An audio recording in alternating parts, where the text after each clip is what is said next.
Welcome to Rushey Mead School. This is an outstanding school despite being in a challenging area. My name's Carolyn Robson and I'm the head teacher, but not the only one. I'm Matthew Paris. I'm head here too. I share the leadership role with Carolyn. This programme looks at what makes Rushey Mead a success.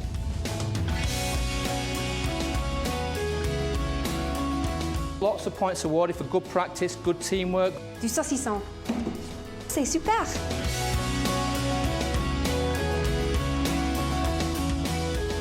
Rushey Mead is a school in the north of Leicester. The area that surrounds the school is quite poor in social economic terms, but it's very rich in multicultural terms. Our children come in generally below national average, and last year, 84% approximately were coming out with 5 good GCSEs, so they are making significant progress. Our contextual value-added score for the school remains in the top 10% of schools nationally on an annual basis, the latest figure being 1,025. About 95% of our children come from British minority ethnic backgrounds. Many live in very overcrowded conditions in old terraced houses, sometimes with quite large extended families living in one house. Some of the challenges that occur living in that kind of environment are brought into school from time to time. So we have to work very hard to make sure that the students really engage with us. We've got a number of activities here that we've tried and tested in recent years that are worth sharing with other people. What makes us successful? Shared leadership. Sharing roles with people, particularly at the top, and sharing complementary skills is a much more effective way of working than trying to be a hero head. I'm completely against the notion of one person being solely in charge of the ship. I think the job of headship nowadays is really a massive one. There are so many different aspects to that it's very difficult for one person to take that all on, whereas if we work in partnership together, it works very successfully. Hello. Hi, you're right. It can be quite a lonely experience being a head teacher, whereas this really isn't. It's a great way of sharing ideas, of talking things through, of changing minds and being able to make some quite imaginative decisions, I think. So tell me how you actually produce the effect, with the different colours and everything. People might argue that the children and the parents or the staff might find it confusing, who's the head. And actually, people are very comfortable with the fact that either Matthew or me may be involved in an assembly or a parents' evening or letters that go out from both of us. People have become more and more comfortable. And in fact, I think probably more secure, because there's a backup all the time. There's always one of us around to take on whatever issues or ideas that crop up. Sustainability Day is really, really important because has actually been so effective that largely we've moved that way through all our post holders. So we have 2 heads of PE shared together, 2 heads of modern languages, 2 heads of maths. 2 heads are better than 1, basically, and we've both got separate strengths, which is a very positive aspect to how the department works. Yeah, we work really well together. All the staff know they can approach either one of us or both of us at any time for any problems that they need to discuss. I do a lot of the timetabling and structure of the lessons, etc. Jay does a lot of the budget and Key Stage 4 examination role. He's an ideas man as well. Yeah. The roles need to be clarified and there needs to be an agreement and that you will be united. That's really, really important, that both people have to work well together and be united on any front that they share. Then it will definitely work. I would recommend this to any school. It's a really effective model of leadership. We've been heads of faculty for a number of years. We've both had a clear vision of what we want from our faculty. We both work really well together as a team. Leading a large group of people could be quite a lot of pressure, and the shared leadership role enables you to share that pressure and share those tasks so that you can just support each other and bounce ideas off each other. Is Jackie doing a presentation for us? And how long is that sort of time for, Matt? Only I need about 10 minutes. Okay. It shares the leadership responsibilities. It makes it more attractive to people who might be a little unsure about whether they want to take on major areas of responsibility, but if they're doing it as a pair, it becomes a very different option. Last April we were awarded our second specialism, which was in leadership, and Julie and I were appointed directors of the leadership specialism as a job share. What we need to do is to make sure I know I do my job better working alongside somebody. We have built-in thinking partners because we're able to bounce ideas off each other. Yeah, so you don't think you're bugging somebody else whose job it isn't to think about your particular issues because you've got that you don't working have relationship. to make a decision by yourself. It's No, brilliant. You've if you're- always got somebody there. Definitely. Another area that people have often asked me about is a very expensive model, having two heads of everything. What we've actually done is flatten the structure in such a way that we probably have no more money being spent in the different posts across the school than in any other school. So we pair people up rather than having more of a hierarchy. You might visit another school where you have a head of maths and a second in maths and a third in maths, whereas here it's all shared across the top. What makes us successful? Quality teaching and learning. Ben. Facts is the white hat. What are the facts about the Black Death? It was killing lots of people. Okay. If I had to advise another school on how to get their teaching and learning up to the standard that we're at, this is what I would say. Who do they blame?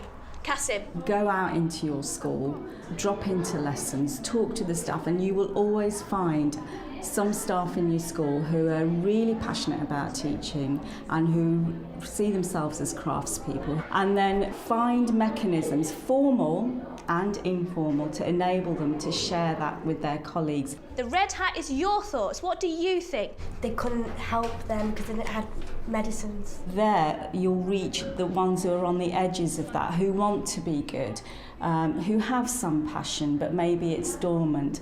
And then there'll be discussions about learning, discussions about techniques. Have you tried this? And that sense of everybody vying to be good, to be the best, that sort of healthy competition. So après moi, répétez s'il vous plaît, du fromage. Du fromage. Du beurre. Du beurre. This is a very, very organised school with very set policies and procedures, so you know exactly what to do in every situation, and if you want to develop, if you want to progress in your fields, or you know exactly who to go and see and what training you will need as well. Double jab, cross, pulse. Good work. I feel I'm very supported in this school, much more than what I have been in previous schools. You know, I've just seen a fantastic difference in the welcoming of the students and also the support of the staff, not only with, you know, offering me courses and whatnot and ways of improving my credentials, but also, you know, just in general, you know, general chats in the corridor, how are you getting on? Big kick. It is a big supportive environment, really. Well done. Je laisse les mots là pendant 3 minutes. When we're trying to encourage youngsters coming in from university to join the teaching profession, we actually advertise on our website two types of opportunities. One of them is just maybe a day or a week's placement, and the other one is actually encouraging them to come and spend a whole year with us as a teaching assistant. By bringing in youngsters and then working alongside some of our teachers who may have been here for 10, 20 years, it's actually a knock-on effect two-way, that it helps you to enhance your own teaching skills because you're actually encouraging and mentoring and supporting others. Can somebody tell me how changing the temperature affects the solubility? The solubility will increase as more salt was dissolved. Okay, well done, excellent. Well done. I would recommend any school to get as many PGCE students in. They get a lot out of it, it helps them to develop. It's good for the school in terms of professional development for their mentors, but also I've learnt a lot from observing other teachers. I've picked their good ideas and used them in my lessons. What sort of things do you think you've done better? We've developed a reputation for really looking after our PGCE students, giving them lots of support, and that's a key to a successful school. People want to get in here. There's lots of people who would love to be working at Rushey Mead. I think we felt a few years ago we were missing out on some of our vulnerable children. We assumed that just because they were 11, they were ready to go into secondary school. And now we've adjusted that. Whose turn is it now?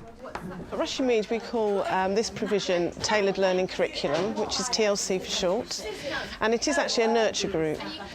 for children really that may find transition from primary to secondary quite challenging. We have here 3 members of staff, 2 teachers and 1 teaching assistant in a group of about 10 students. We normally withdraw them from English and maths lessons, and then we work very much in a collaborative way. If we really care about children, the whole child, not just the academic, then this provision should be in every school, I believe, because there will always be children that need a nurture group. What makes us successful? Social responsibility. Rushey Mead has quite an unusual school motto, which is be concerned. But what it has is a subtext to that, which is be concerned and do something about it. So I'm here to talk to you today about Sustainability Day. You could help change the world's future. One of the things that really underpins our whole social responsibility agenda is our assembly programme. And on a weekly basis, we have a very well structured, timetabled set of assemblies that really make the young people think about global issues, local issues, and we try and present those in a way that really relates to them. I pledge to use recycling bins at home and at school. Use the green boxes at home and in class instead of the bin for paper, plastic bottles and glass. We have a divisional system, which I suppose is a little bit like a house system. But sitting at the core of that divisional system is charitable work, community work, and citizenship work. I put the black in and I've got tablets in. Yeah. Oh, yeah. We've gathered food for the Red Cross, we've taken part in the Haiti Aquabox appeal, and we have collected for food aid and water aid and children in need, to name just a few.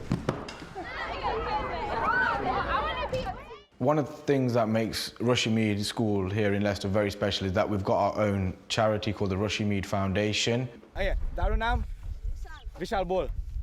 That came about in 2006 when there was a huge earthquake in Bhuj area in the Gujarat in India. Every year there's a trip that goes out there, including staff and students alike. The trip is funded through fundraising. Last year when we visited the Rushey Mead Foundation School, it was my first ever trip to India. The area that we were going is where my family were from, so it was a real exciting opportunity to go there. The best thing about it, being at the school, was bonding with the kids over there. It was a real eye-opener because they're so happy with what they've got, and to be honest, compared to what we have in Rushey Mead, it's not much. It just gives the pupils, like myself, an idea of what it is like somewhere else in a completely different area. Oh, what? Even though it's very different there, the personality-wise is quite similar. They still have the same interests and they still have laughs and stuff like that. We can't even get to the end. Oh, shut up, yeah. We've been trying to pin down what it is that makes Rushey Mead so successful. And we think that it's the relationships that exist between the staff and the students. You have to get relationships right. And if you don't get that right, really nothing else will work. We support each other effectively. And I think that, beyond everything else, is what pulls the school forward and makes it successful.